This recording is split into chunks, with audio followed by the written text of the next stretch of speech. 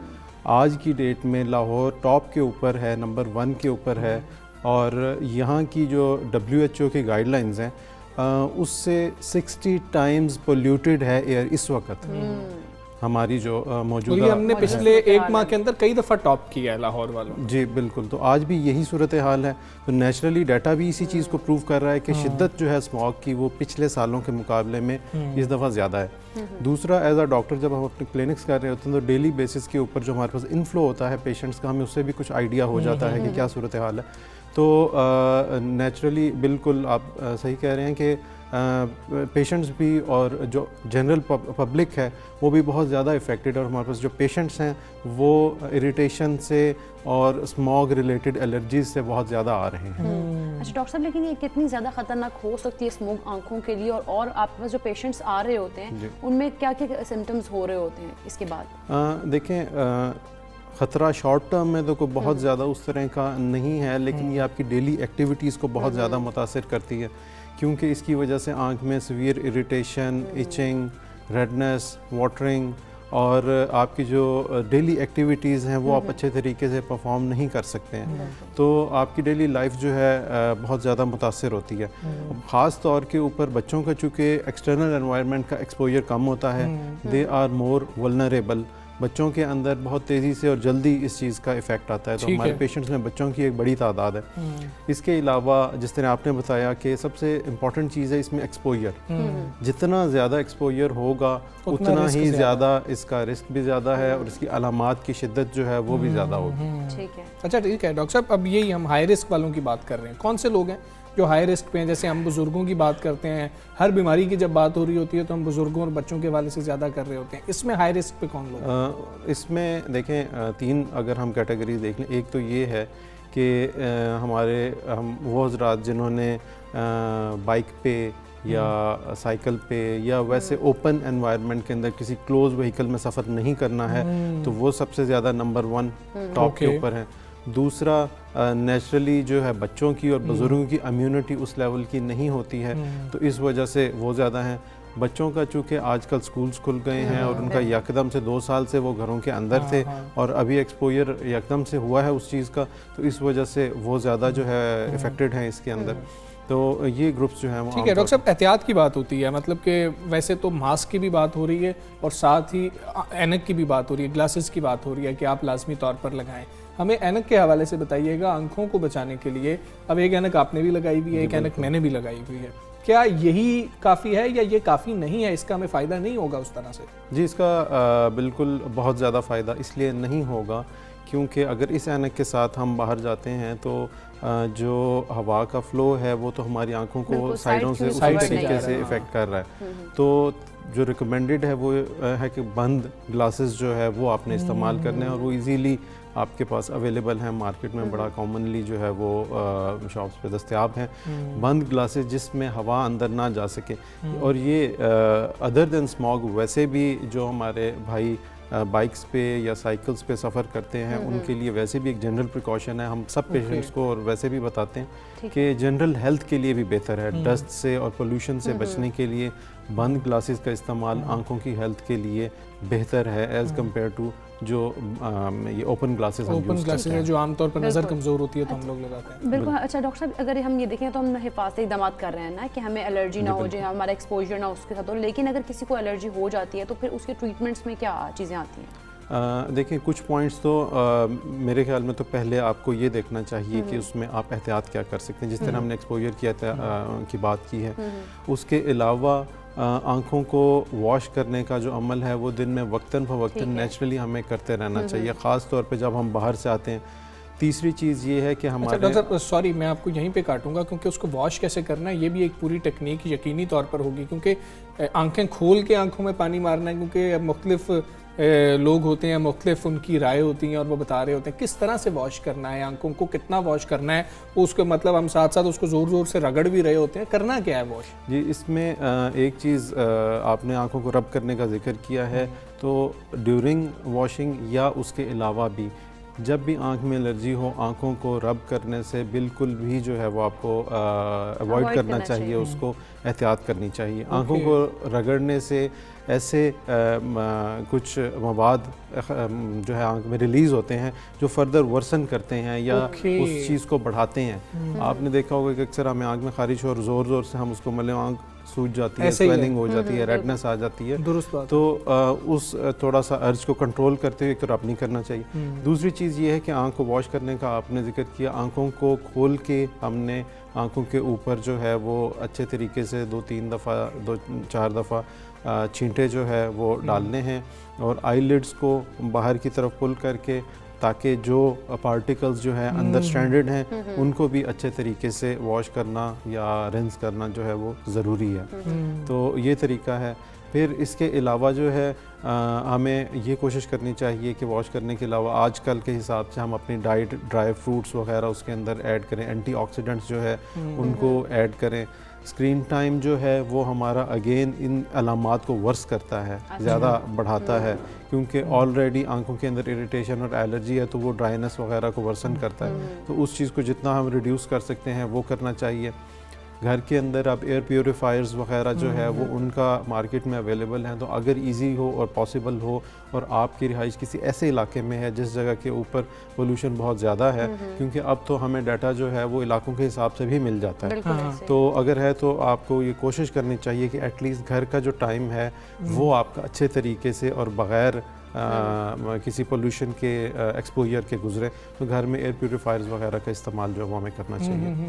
ٹھیک ہے ڈاکٹر صاحب, ساتھ ہمیں یہ بھی بتا دیجیے گا کہ یہ تو ہمیں آنکھیں کتنی دفعہ عام دنوں میں واش کرنی ہے, کہ عام دنوں میں بھی یہ پریکٹس تو پھر ہونی چاہیے کہ ہم اپنی آنکھوں کو جو ہے واش کرتے رہیں. دوسرا ہمیں یہ بھی بتائیں کہ عام طور پر ہم یہ دیکھتے ہیں کہ لوگوں کو جس وقت اس طرح کی الرجی ہو رہی ہوتی ہے تو یہ بھی تاثر پایا جاتا ہے کہ مختلف الرجیز کی طرح جو آنکھوں میں الرجی ہوتی ہے وہ بھی ایک شخص سے دوسرے میں منتقل ہو سکتی ہے. یہ بات کتنی درست ہے؟ دیکھیں الرجی کبھی بھی کسی شخص سے دوسرے کو منتقل نہیں ہو سکتی. انفیکشنز جو ہیں وہ منتقل ہو سکتے ہیں, اور اس کے اندر بھی جو وائرل انفیکشنز ہیں, جس طرح عام ایک آشوب چشم ہم نے ایک کامن ٹرم ہے جو ہم یوز کرتے ہیں, یہ سب سے کامن بیماری ہے جو دوسرے لوگوں تک ٹرانسمٹ ہوتی ہے. الرجی جو ہے وہ دوسرے لوگوں تک نہیں جا سکتی ہے. اچھا, یعنی کہ اسموک سے جو الرجی آپ کو ہو رہی ہے یہ آپ دوسرے تک منتقل نہیں ہو سکتی؟ جی, وہ شخص سے شخص کو دوسرے سے کو منتقل نہیں ہو سکتی. اچھا, دوسرا ڈاکٹر صاحب یہ کہ اکثر بچوں میں نے دیکھا ہے آج کل کے دنوں میں, اب آئی ڈونٹ نو کہ وہ اسموک کی وجہ سے ہے کیا ہے, لیکن ان بچوں کی آنکھوں پہ دانے بھی نکل رہے ہیں, اس کی کیا ریزن ہو سکتی ہے؟ اس سے کوئی ہے اس کے ساتھ نہیں, اسموگ کا ڈائریکٹ لنک کہہ بھی سکتے ہیں اور نہیں بھی, کیونکہ جنرلی یہ جو آنکھوں کے اوپر دانے نکلنا یا جو میڈیکل ٹرم ہے اس کے لیے ہم سٹائے کی ٹرم جو ہے وہ یوز کرتے ہیں, تو اس کا تعلق کسی حد تک پولوشن کے ساتھ تو ہے, لیکن پولوشن تو ہر وقت ہی ہوتی ہے. سردیوں کے اندر یہ ضرور ہوتا ہے کہ جو آئی کے گلینڈز ہیں ان کی سیکریشنز تھوڑی تھک ہو جاتی ہیں یا جم جاتی ہیں, جس کی وجہ سے جو آنکھ کے حدود ہیں وہ بلاک ہو جاتے ہیں, اور آلریڈی جو پولوشن ہے وہ جب اس کے ساتھ مکس ہوتی ہے تو وہ انفیکشن کا سبب بنتی ہے. اس وجہ سے وہ آنکھ پہ دانے, اور وہ پھر مسلسل یہ عمل چلتا رہتا ہے. اگین اس میں جو فرسٹ لائن آف پروٹیکشن ہے وہ آنکھ کی ہائیجین ہے, یعنی کہ آنکھ کو اگر آپ اچھے طریقے سے صاف رکھتے ہیں, اس کو واش کرتے رہتے ہیں, اور اس میں ایک جو دیسی ٹوٹکا کہہ لیں یا وہ یہ ہے کہ بیبی شیمپو کے ساتھ آپ کو آئی لیشز کو اچھے طریقے سے صبح شام 2 دفعہ یا 3 دفعہ بھی صاف کرنا چاہیے, واش کرنا چاہیے, کیونکہ اس میں جو گلینڈز ہوتے ہیں وہ چکنائی خارج کرتے ہیں, اور چکنائی خالی پانی سے صاف نہیں ہو پاتی ہے. تو ایسی صورت میں اس کو کم از کم کسی ایسے سرفیکٹنٹ یا کسی ایسے کیمیکل کی ضرورت ہوتی ہے جو چکنائی کو صاف کرے. ٹھیک ہے ڈاکٹر صاحب، بہت شکریہ آپ کا سبسیرا پاکستان کا حصہ بنے. بہت اہم موضوع اس لیے ہے کیونکہ لوگوں کو یہ مسائل جو ہیں درپیش ہیں. آپ کے آس پاس لوگ کہہ رہے ہیں کہ جی کہ ہماری آنکھوں میں ایچنگ ہو رہی ہے، ہمیں پرابلم ہو رہی ہے، چبھن ہے، بچوں میں خارش ہے. بہت زیادہ ہو رہا ہے، ریڈنس ان کی آنکھوں میں بہت زیادہ تو بچوں کا تو خیال رکھیں. بچوں کو اسکول جانے کے علاوہ کوئی ضروری کام نہیں ہے باہر، تو بہت زیادہ خیال رکھیں. اپنا بھی بہت زیادہ خیال رکھیں. یہ والی اینک آپ کو جس طرح کی میں نے لگائی ہے یا پھر باقی ہم لگا رہے ہوتے ہیں وہ آپ کو فائدہ نہیں پہنچا رہی ہوں گی. بند اینک آپ نے لگانی ہے، گلاسز آپ نے لگانے ہیں جس سے آپ کو فائدہ ہوگا. خیر آگے بڑھتے ہیں. ایک اہم ٹاپک ہے جنگلی حیات. کسی بھی ملک کا سرمایہ ہوا کرتی ہیں اگر ان کو سمجھا جا رہا ہو تو، اور قدرت کی اس تخلیق کا تحفظ ہم سب کا فرض ہے. بالکل. تاہم یہ بھی ایک تلخ حقیقت ہے، اور حمزہ یہ تلخ آپ کہہ لیں کہ سچائی بھی ہے کہ دنیا میں جنگلی حیات کم ہوتی جا رہی ہیں. اور جنگلی حیات صرف جنگل تک محدود نہیں بلکہ ہمارے آس پاس، ہمارے معاشرے میں، ہمارے قریب موجود ہوتی ہے. اور جانور نہ صرف ماحولیات کو متوازن رکھتے ہیں بلکہ قدرتی خوبصورت کو بھی نمایاں کرتے ہیں. اور آج دنیا بھر میں نایاب پرندوں اور جانوروں کو بچانے کی ضرورت پہلے سے کہیں زیادہ بڑھ چکی ہے. آپ دیکھو نا کہ مطلب کہ ہم کہتے تھے کہ جی کہ موسم تبدیل ہو رہا ہوتا ہے تو پرندے نقل مکانی کر رہے ہوتے ہیں. اب ہم اکثر رپورٹ کر رہے ہوتے ہیں کہ پرندے پاکستان کا رخ نہیں کر رہے ہیں. یہاں پر شکار بھی کیا جاتا ہے، اس طرح کی خوراک بھی اب ہمیں ڈالنے کا نہیں ہے. مختلف ریسرچز ہیں کہ پرندے کیوں ٹریول کرتے ہیں، کہاں پر ٹریول کرتے ہیں. اب آپ دیکھیں وہ والے درخت ہی موجود نہیں رہے کہ جن پہ پرندے ہوا کرتے تھے، بسیرا کرتے تھے. بالکل وہ ایسی چیزیں نہیں رہی ہیں.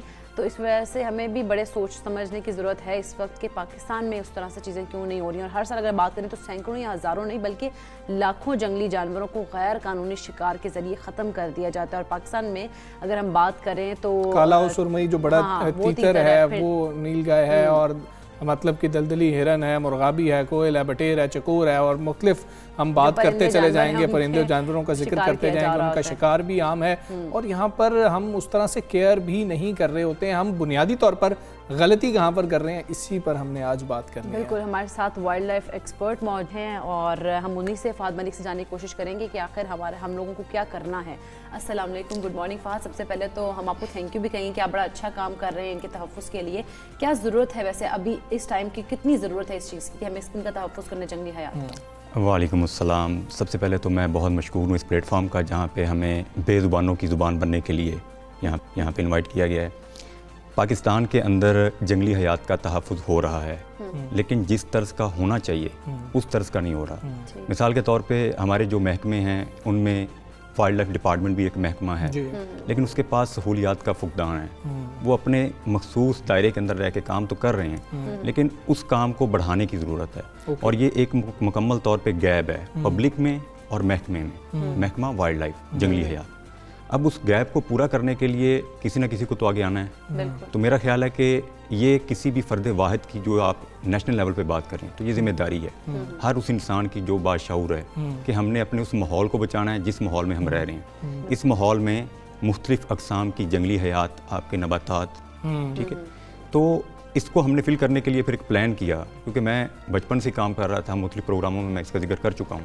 بچپن سے وائلڈ لائف کے اوپر میں اپنے طور پہ کام کر رہا ہوں لیکن پھر میں نے دیکھا کہ وہ بہت کم ایریا میں جو میں کر رہا ہوں تو اس دائرے کو ہم بڑھائیں. ٹھیک ہے، اس کا پورے پاکستان میں جو ہے وہ اس کو لے کے چلیں. تو اس حوالے سے ہم نے پھر سوشل میڈیا کا سہارا لیا. سوشل میڈیا پہ ہم نے مختلف اویئرنیس کے گروپس بنائے، پھر ہم نے ان کے ذریعے لوگوں کو اویئرنیس دینا شروع کی.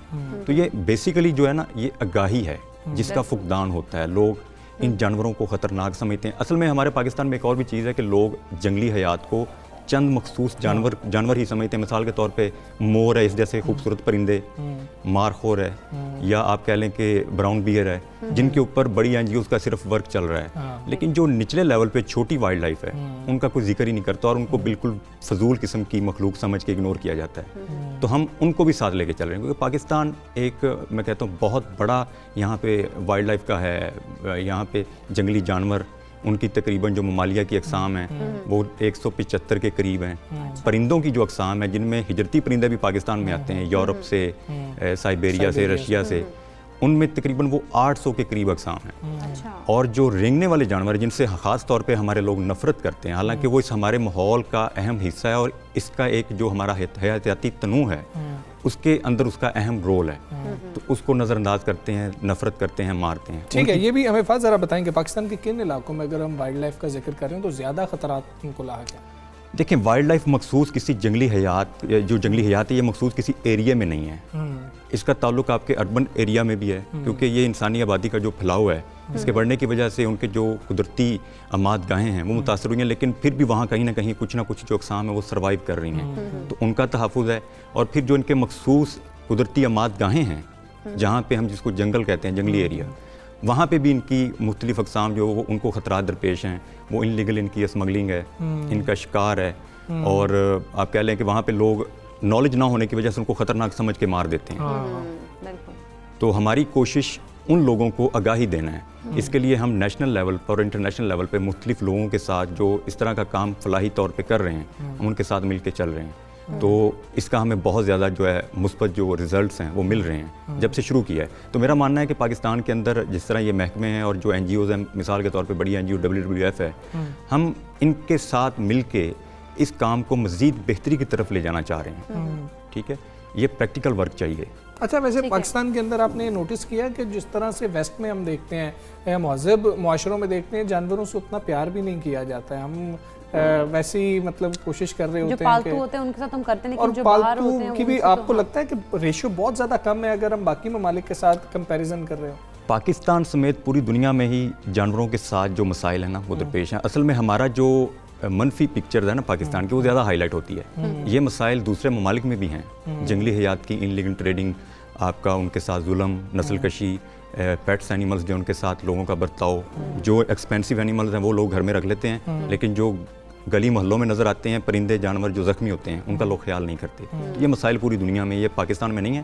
ان کے اوپر آگاہی کے ساتھ اور پریکٹیکل ورک کے ساتھ کرنے کی ضرورت ہے اس کام. اچھا فہد، یہ بتائیے گا سہولیات کی آپ بات کرتے کہ سہولیات نہیں ہے، تو کون سی سہولیت ہونی چاہیے محکمہ وائلڈ لائف کے پاس کہ ان چیزوں کا جو جنگلی حیات ان کا تحفظ ہم کو یقینی بنایا جا سکے؟ سب سے پہلے تو دیکھیں پیشن کی بات ہے، جنون ہونا چاہیے، فکر ہونی چاہیے، ذمہ داری ہے ہماری. ہم جتنا بھی اپنے آپ کو ڈیولپ کر لیں ایز اے ہیومن، ہمیں اپنے قدرتی نظام کو بہتر کرنے کی ضرورت ہے. میں یہ سمجھتا ہوں کہ ایک وقت آئے گا اگر ہم ان چیزوں کو نہ سمجھے تو اگلے 25 سے 30 سال ہمارے لیے بہت زیادہ ٹف ہونے والے ہیں پوری دنیا کے لیے. اچھا، تو ہمیں ضرورت ہے ہم لوگوں کو زیادہ سے زیادہ جتنا جلدی ہو سکے جو بھی پلیٹ فارم ہو ہم اس کو استعمال کر کے آگاہی دیں. اور اس کا رزلٹ میں آپ کو بار بار اس لیے بتا رہا ہوں کہ کوئی بھی وائلڈ لائف جو آج سے 3 4 سال 5 سال پہلے پاکستان کے اندر لوگوں کے وہم و گمان میں بھی نہیں تھی، وہ اب لوگوں کو پتہ چل رہا ہے اور اس کے اوپر وہ ہمارے ساتھ تعاون کرتے ہیں. ٹھیک ہے، جن کو پتہ ہے. تو یہ اب تعداد ہزاروں سے لاکھوں کی طرف موو ہو گئی ہے. ٹھیک ہے، آگاہی بہت زیادہ ضروری ہے. فہد، بہت شکریہ آپ کا سب سویرے پاکستان کا حصہ بنے. تو پہلا مرحلہ یہی ہے کہ آگاہ کیا جائے اور یہ ہر فرد واحد کی بھی ذمہ داری ہے اور اپنی ذمہ داری کو آپ پورا کریں اور اداروں کے ساتھ بھی مل کر مزید کام اس پر کیا جا سکتا ہے. ہم ایک بریک لیں گے جی، بریک کے بعد واپس آتے ہیں.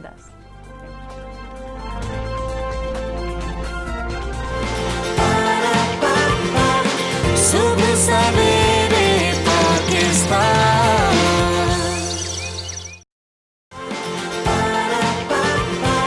صبح سویرے پاکستان. کچھ کراچی کے مسائل پر بھی بات کر لیتے ہیں کہ کراچی پاکستان کا سب سے زیادہ کماؤ شہر ہے، مگر آج اگر ہم شہر قائد کو دیکھیں تو مختلف مسائل کا وہ شکار ہی نظر آتا ہے اور ہم اکثر بات کرتے رہتے ہیں ان مسائل کی، پر حل وہ نہیں ہو رہے ہیں. بالکل، اور نہ ہی حمزہ کے اس کے حل کرنے میں ایسے لگ رہا تھا کہ اداروں کی بھی شاید دلچسپی نہیں ہے. اور عام شہریوں کی اگر بات کریں جن کو مسئلے بہت زیادہ ہیں اور ان کے جو بیسک ان کی نیڈز ہیں وہی پوری نہیں ہو رہی. اگر بات کریں اس میں صاف اور محفوظ پانی کی، اس کی کمی ہے، پھر رہائشی کمی ہے، کچرا اٹھانے کا ناقص انتظام ہے، برساتی نالوں کی صفائی نہیں ہے، پبلک ٹرانسپورٹ کی بات کریں تو اس کی عدم دستیابی ہے، ٹوٹ پھوٹ کا شکار سڑکیں ہیں. تو یہ سارے مسائل ہیں کراچی والوں کو. اور ہم صحت اور تعلیم کی جو سہولیات ہیں جو کہ بیسک نیڈز ہیں وہ بھی نہیں پوری ہو رہی ہیں، ان کی بھی کمی ہے، بجلی کی کمی ہے، شہر کا جو بہنگم پھیلا ہوا ہے، شہری سیلاب کا مسئلہ وغیرہ، یہ سب تمام جو مسائل ہیں یہ شہر کے بڑے مسائل بھی ہیں. اور گزشتہ 13 سال سے سندھ پر برسر اقتدار پیپلز پارٹی نے کراچی کو جو دیا ہے وہ سب کے سامنے ہی آج موجود ہے. دوسری جانب سندھ حکومت جس طرح سے ابھی بھی وزیر اعلیٰ سندھ وفاقی حکومت پر تنقید کر رہے تھے اور عوام بھی یہ سوال کر رہے ہیں کہ 1100 ارب روپے کے بڑے منصوبے کدھر گئے، کراچی ٹرانسفارمیشن پلان کدھر گیا، 1 سال مکمل ہونے کو ہے، اس کے باوجود